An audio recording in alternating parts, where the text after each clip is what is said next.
whoever worshipped Ramadan, Ramadan is now dead. But if you worship Allah subhanahu wa ta'ala, then Allah is eternal, He never dies. I'm going to begin with this story. It's a story of a builder who used to work for a company. And at some point, he was getting old, so he approached the owner of the company and he said, I need to retire. So the owner of the company said, I hate to see you go, but I have one request. I want you to build one last home for the company. So the man agreed, and even though he was an excellent builder and he built amazing homes for so many years, with the last home that he did actually a lousy job. He used very cheap material. He didn't pay attention to the details. So he did a bad job. So when he finished the house, and he came to the owner and he said, I finished the house. And the owner of the company said, in appreciation for all of years of service to the company, I'm going to give you this final home that you created, you made as a gift from the company. And the man was very devastated. And he said, if I had known, I would have done a better job. So this is a metaphor. It's an example for all of us that we started something good in the month of Ramadan. So we need to finish clean with Allah subhanahu wa ta'ala. Your relationship with Allah does not end with the month of Ramadan. Unlike humans, in our case, they say that the first impression will last forever. But for Allah subhanahu wa ta'ala, it's the opposite, the last impression. It doesn't matter how you start off with Allah subhanahu wa ta'ala. It's all about how you finish before we leave this world. So since we don't know what time we're going to leave, we need to keep this level of ihsan with Allah subhanahu wa ta'ala. And through the month of Ramadan, Allah subhanahu wa ta'ala is giving us a proof that we can continue our ibadat after this month. In the month of Ramadan, we're praying, we're fasting, we're standing in qiyam, we're giving zakah, sadaqah, we're doing a lot of good things in the month of Ramadan. So Allah is giving us a proof that we can do these good things after the month of Ramadan. So you still can fast a few days after Ramadan, like the day of Arafah, the day of Ashura, a few days here and there. What is the proof? You fasted for 30 days in Ramadan.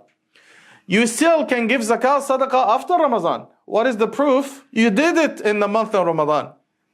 You still can pray qiyam at night. Minimum qiyam is 1 rak'ah between Isha and Fajr. This is the minimum. There is no maximum. You can pray any number. But at least if someone is very tired, they cannot pray qiyam at night, at least 1 witr or 3 or any number, inshallah. But the minimum is 1.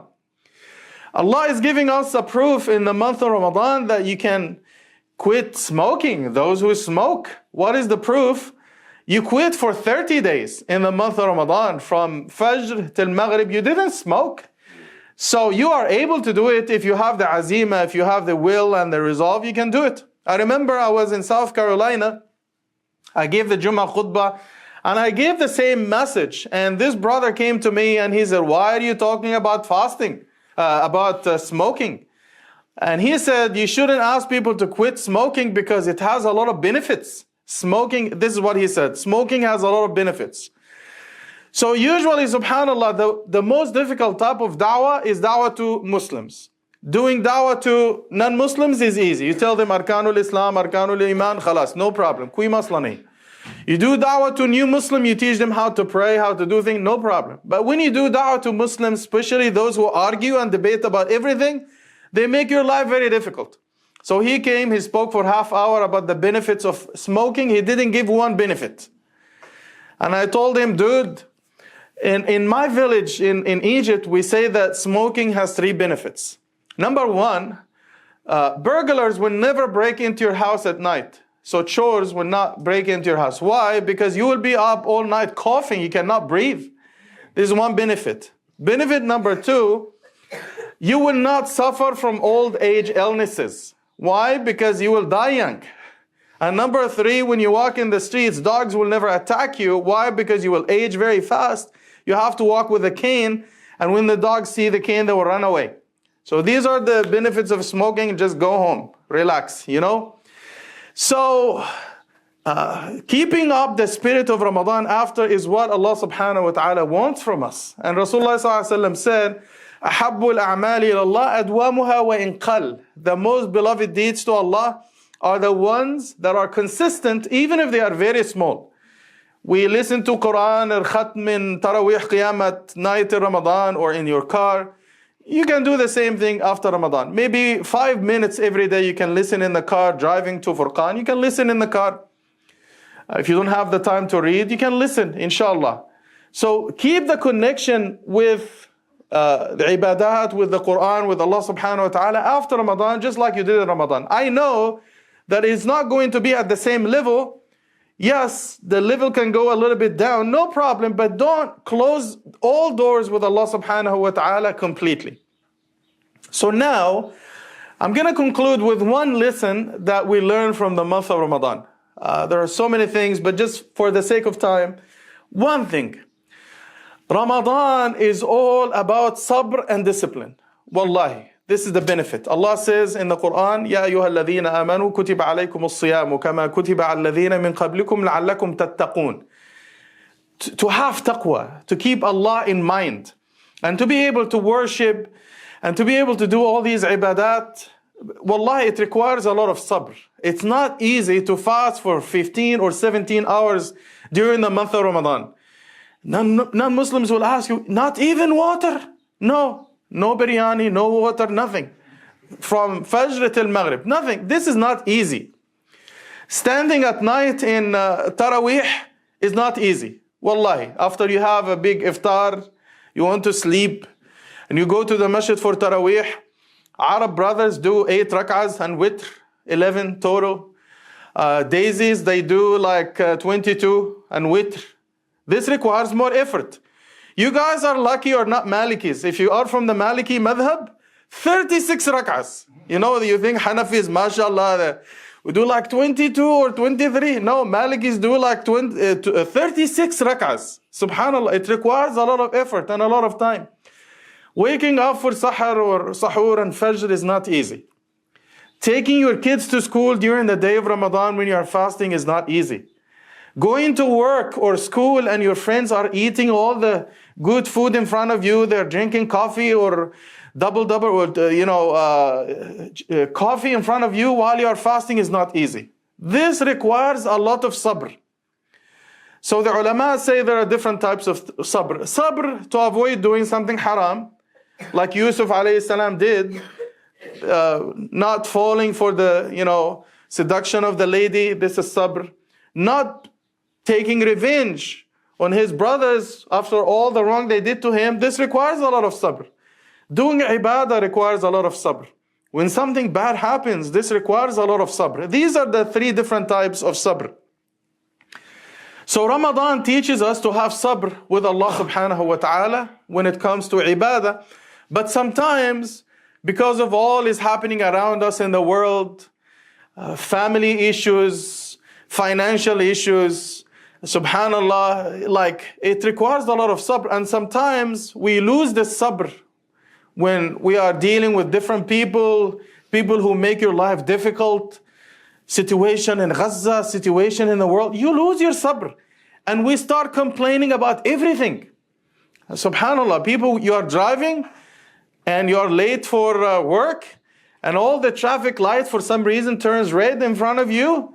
You feel like there is a universal conspiracy against you. They don't put enough spices in your biryani, you complain.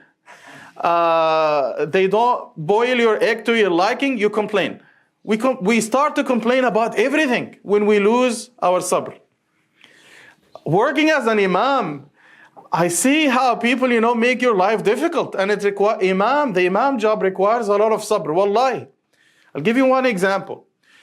You lead Salatul Isha at one masjid, you recite Surah Alam Nashrah Laka Sadrak. One person will come to you and say, Imam Sahab, aapke saath ko mushkil hai? Why do you keep the qira'ah so long? Alam Nashrah is a long surah, even though it's 2-3 lines. And they tell you, Zindagi bahut mukhtasar hai. Life is very short. Why they keep the qira'ah too long?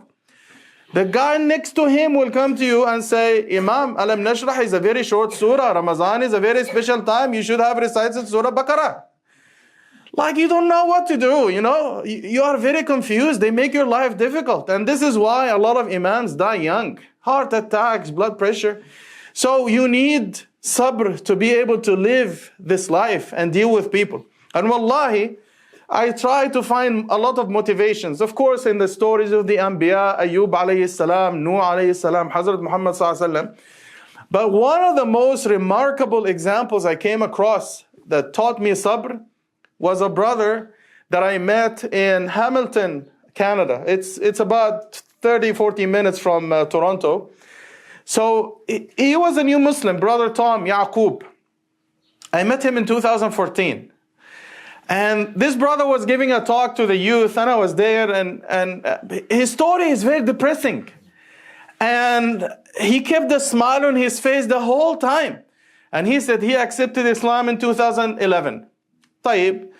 His wife filed for talaq because she didn't want to become Muslim. So he lost his wife and his kids. Then, subhanallah, he found out that he had this very serious illness, and the doctor told him, you have 1 or 2 years and you will die. This is in 2013. Like 2-3 years after he took his shahada. He lost his wife, kids. He lost his health. They told him, you're going to die. And of course, before he found out, he got married to a Muslim sister. And he had 2 little kids, 1-year-old, 2-year-old, and he was leaving them behind. But throughout his talk, he spoke for like 15-20 minutes. He was smiling the whole time. Oh, I had this illness. I lost my wife and kids. And he smiled. I got this illness. Smile.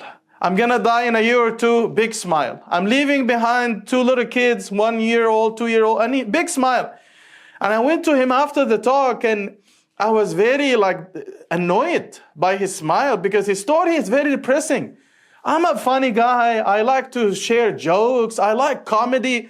But his story was not something was not right. I went to him and I said, bro, why are you smiling? Your story is very tragic. And he said, I'm smiling because I know that I will be meeting Allah subhanahu wa ta'ala in a year or 2 as a Muslim. This is why I'm happy. And he said, imagine if no one gave me a Quran back in 2011, if no one invited me to Islam, I would have died kafir, and you know where I would be going. I'm happy that I'll be dying as a Muslim. Don't worry about my little 2 kids, because Allah will take care of them better than I ever could. And I said, everybody started to cry around him, you know.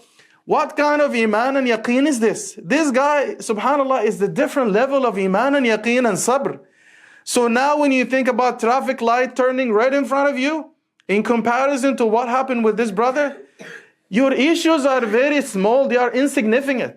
I felt like a small guy when I stood in front of this brother, subhanallah.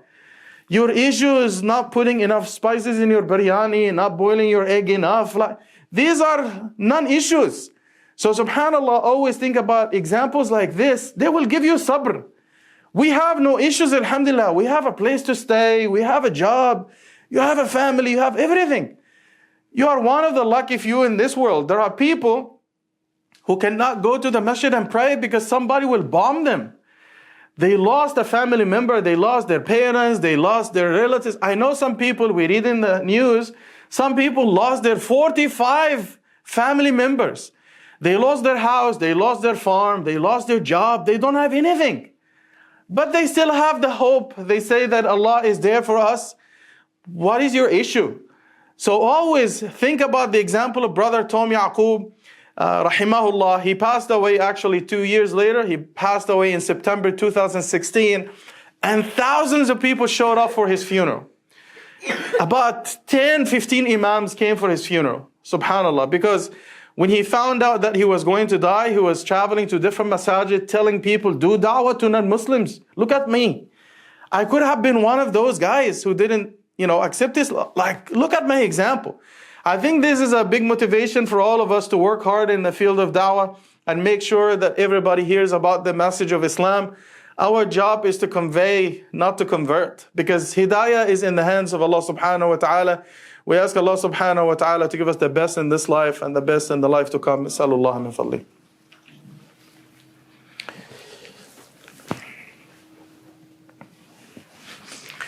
الحمد لله رب العالمين وأشهد أن لا إله إلا الله وحده لا شريك له وأشهد أن سيدنا محمدا صلى الله عليه وسلم عبده ورسوله.